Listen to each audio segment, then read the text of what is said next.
Hello प्यारे बच्चों, स्वागत है आपका आपके अपने चैनल राठौड़ क्लासेज में। आज के इस वीडियो में हम गणित की उपचारात्मक शिक्षण कार्य पुस्तिका जो है कक्षा 9 की उसका कार्यपत्रक 17 और 18 हल करेंगे। तो आइए देर न करते हुए शुरुआत करते हैं कार्यपत्रक 17 की। कार्यपत्रक 17 जो है उसकी विषय वस्तु हैं एक चर राशि वाले समीकरण और इसका अधिगम बिंदु है आओ खेल खेलें या संख्या का पता लगाना। इसमें पहले गतिविधि दे रखी है जिसमें निर्देश दे रखा है कि अध्यापक सामूहिक गतिविधि करवाएंगे और विद्यार्थियों से कहेंगे। गतिविधि क्या करनी है कि पहले हमें 1 से 9 के बीच कोई संख्या सोचनी है, फिर उस संख्या को 3 से गुणा करना है और फिर जो गुणनफल आता है उस गुणनफल में हमें 5 जोड़ने हैं। फिर आगे लिख रखा है इसमें कि क्या इसका हल 23 आया, यदि नहीं तो किस विद्यार्थी का मान 23 आया है और उसने क्या संख्या सोची। यहाँ हम देखते हैं कि पूर्व की गतिविधियों में अलग अलग संख्या लेने से एक हल प्राप्त हुआ था, परंतु यहाँ हम देखते हैं कि 1 से 9 तक की एक ही संख्या यानी कि 6 से चाहा गया हल 23 प्राप्त होता है। और यहाँ एक निश्चित संख्या है यानी कि 1 से 9 के बीच में जितनी भी संख्या हम सोचेंगे उनमें से केवल 6 एक ऐसी संख्या है जिससे हमें 23 उत्तर प्राप्त होगा, बाकी नहीं होगा। अब इसमें एक प्रश्न दे रखा है कि एक अन्य सवाल हल करिए। सवाल क्या है कि किस संख्या के 3 गुणे में 2 जोड़ने पर 23 प्राप्त होते हैं। तो हम 1 से लगाकर 9 तक कोई भी संख्या रखेंगे, उनमें से मैंने रखकर देख लिया है कि हम 7 रखेंगे तो 7 को 3 से गुणा करते हैं तो 21 प्राप्त होते हैं और 21 में 2 जोड़ते हैं तो हमें 23 प्राप्त होते हैं। इसलिए यहाँ पर लिख रखा है आगे कि यहाँ प्रथम व्रत यानी घेरे में संख्या 1 से बढ़ाते हुए मान रखते हैं, जिस मान पर 23 प्राप्त होता है वही संख्या का हल है। अतः सोची गई संख्या 7 है, यानी कि हमने 7 संख्या सोची थी जिसका उत्तर फिर 23 प्राप्त हुआ था। अब दूसरा प्रश्न है, निम्न सवालों को पढ़कर फ्लो चार्ट पूर्ण कीजिए एवं संख्याओं को 1 से प्रारंभ कर बढ़ते क्रम में रखकर सही हल निकालिए। तो पहला प्रश्न है कि किस संख्या के 1/3 में 4 जोड़ने पर 5 प्राप्त होता है, संख्या बताइए। तो मैंने यहाँ पर लिख रखी है 3 को 1/3 से यानी इसका जो 1/3 है उससे गुणा करेंगे तो हमें 1 प्राप्त हो जाएगा और 1 में 4 जोड़ेंगे तो हमें 5 प्राप्त हो जाएंगे। वैसे ही दूसरा प्रश्न दे रखा है कि किस संख्या के 3 गुणे में 7 जोड़ने पर 25 प्राप्त होता है, संख्या बताइए। तो मैंने यहाँ पर लिख ली है संख्या 6 है, 6 को 3 से गुणा करेंगे तो हमें 18 प्राप्त होंगे और 18 में 7 जोड़ेंगे तो हमें 25 प्राप्त हो जाएंगे। वैसे ही तीसरा जो प्रश्न है वो ये है कि किस संख्या के आधे में से 4 घटाने पर 5 प्राप्त होता है, संख्या बताइए। तो यहाँ पर मैंने संख्या लिख ली है 18, तो 18 के 1/2 यानी कि इसका जो आधा है आधा करेंगे तो हमें 9 प्राप्त हो जाएगा और 9 में से 4 घटाएंगे तो हमें 5 प्राप्त हो जाएंगे। इस प्रकार से हमारे कार्यपत्रक 17 पूरा हो गया है। अब देख लेते हैं कार्यपत्रक 18। कार्यपत्रक 18 जो है इसकी विषय वस्तु हैं एक चर राशि वाले समीकरण और इसका अधिगम बिंदु है समीकरण है या नहीं, और इसका जो संदर्भ है कक्षा 6 का अध्याय 11 पृष्ठ संख्या 256 है। तो समीकरण कब होती हैं? जब बराबर के दोनों तरफ जो संख्याएं हैं वो बराबर होती हैं तभी समीकरण होती हैं, बाकी समीकरण नहीं होती हैं। जैसे कि इसमें पहले एक समीकरण दे रखी है x - 7 = 1। यहाँ पर x का मान पहले 7 रखा गया है, 7 रखने पर हमें 0 प्राप्त हो रहे हैं, यानी 7 में से 7 घटाएंगे तो 0 प्राप्त होगा। लेकिन राइट हैंड साइड में 1 है तो 0 और 1 कभी बराबर नहीं हो सकते हैं, इसलिए बराबर को काटा गया है और यहाँ पर लिखा गया है कि ये समीकरण नहीं है। वैसे ही इस समीकरण में x की जगह आप 0 रखेंगे तो हमें क्या प्राप्त होगा, 0 रखेंगे तो -7 प्राप्त होगा, यानी कि तब भी ये समीकरण नहीं है।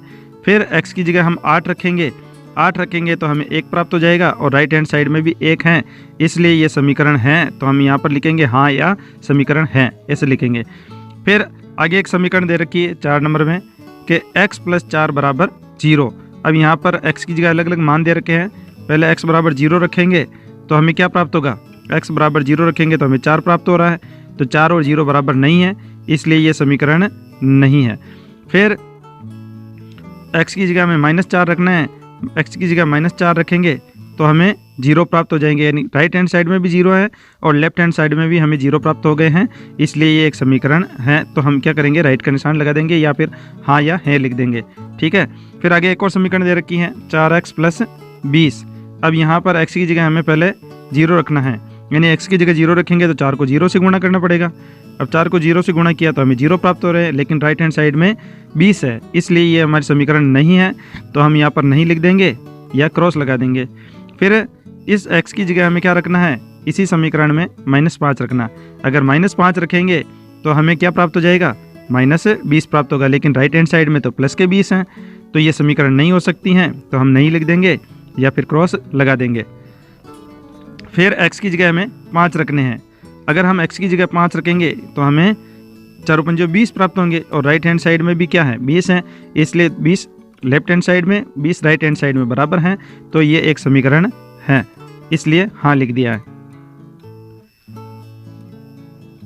अब एक और समीकरण दे रखी है x/3 = 2। यहाँ पर x का मान हमें पहले -6 रखने हैं। जब -6 रखेंगे तो हमें उत्तर क्या प्राप्त होगा, -2 प्राप्त होंगे। उत्तर -2 प्राप्त होंगे, लेकिन राइट हैंड साइड में 2 है और लेफ्ट हैंड साइड में हमारे -2 आए हैं, तो ये एक समीकरण नहीं हो सकती, तो यहाँ पर हमने नहीं लिख दिया है। फिर x की जगह हमें क्या रखना है, x की जगह हमें 0 रखना है।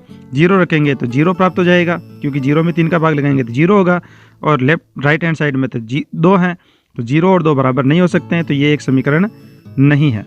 वैसे ही आगे x का मान हमें 6 रखना है। 6 रखेंगे तो हमें 2 प्राप्त हो जाएंगे, और राइट हैंड साइड में भी 2 हैं, इसलिए ये एक समीकरण है। अब प्रश्न संख्या 2 दे रखी है कि जांच कीजिए कि कोष्टकों में दिए हुए मान दिए गए संगत समीकरणों का हल है या नहीं है। अगर समीकरण का हल सही होगा तो हम बराबर का चिन्ह लगाएंगे, अगर समीकरण का हल नहीं होगा तो हम बराबर का चिन्ह लगा करके उसको काट देंगे। तो जैसे कि पहले समीकरण दे रखी है m + 5 = 19। यहाँ पर m का मान हमें 1 रखना है। 1 रखेंगे तो 1 और 5 कितने होते हैं, 6 होते हैं, तो 6 और 19 बराबर हो नहीं सकते, इसलिए ये समीकरण का हल नहीं है, इसलिए हमने यहाँ पर बराबर का चिन्ह लगा करके उसको काट दिया है। वैसे ही दूसरी समीकरण दे रखी है 7n + 5 = 19, और यहाँ पर n का मान हमें 3 रखना है। n का मान 3 रखेंगे तो 7 को 3 से गुणा करेंगे, और 7 को 3 से गुणा करेंगे तो कितने होंगे, 21 होंगे। 21 और 5 को 21 में 5 जोड़ेंगे तो 21 और 5 26 होते हैं, लेकिन 26 और 19 बराबर नहीं हो सकते हैं, इसलिए ये समीकरण गलत है। ठीक है।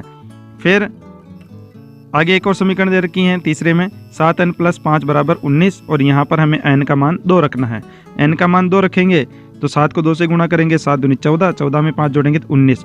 लेफ्ट हैंड साइड में भी 19 आए और राइट हैंड साइड में भी 19 है, इसलिए हमने लिख दिया है 7 × 2 + 5 = 19, यानी कि ये समीकरण का हल है, तो यहाँ पर बराबर का चिन्ह लगाया है।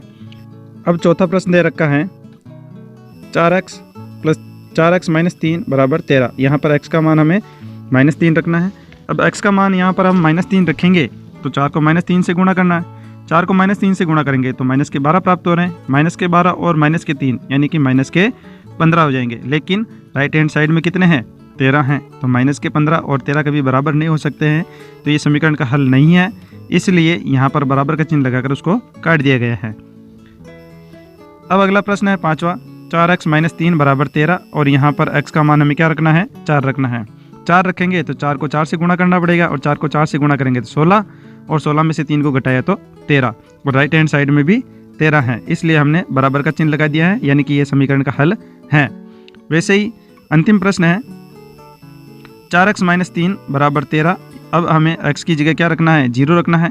अब x की जगह 0 रखेंगे तो 4 को 0 से गुणा करेंगे, और 4 को 0 से गुणा करेंगे तो 0 प्राप्त हो जाएंगे, और 0 में से 3 को घटाएंगे तो -3 प्राप्त होंगे, और -3 और 13 कभी बराबर नहीं हो सकते हैं, इसलिए बराबर का चिन्ह लगाकर काट दिया गया है, यानी कि ये समीकरण का हल नहीं है।